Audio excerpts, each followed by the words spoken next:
यानी रामभद्राचार्य जी का जो कार्यक्रम होने वाला है वो उधर होगा। मेला वगैरह जो लगने वाला है इस मंदिर के उस साइड में जो बगीचा है वहां पे लगने वाला है। ये श्री रामभद्राचार्य जी निश्चित ही आएंगे। अस्वस्थ होने के बाद भी लगातार हम लोग संपर्क में हैं।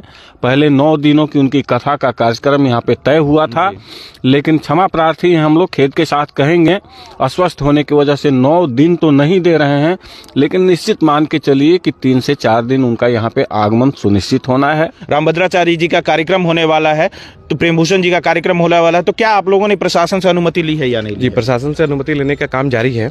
सबसे पहली बात तो रामभद्राचार्य जी को आप लोग जानते हैं कि उनकी अतिरिक्त सुरक्षा मिली हुई है सरकार से, तो उनके लायक भी सुरक्षा की व्यवस्था हम लोग यहाँ पे कर रहे हैं। दोस्तों, मैं अभी गोपालगंज के कुचायकोट के भोपतपुर में अभी मैं हूं। मैं आपको बता दूं कि 11 तारीख से लेके 19 तक यहाँ विष्णु महायज्ञ होने वाला है, जिसमें कार्यक्रम रामभद्राचार्य जी का होने वाला है। मैं आपको बता दूं कि उनकी तबीयत तो खराब हुई थी, लेकिन उसके बावजूद भी शेड्यूल बना दिया गया।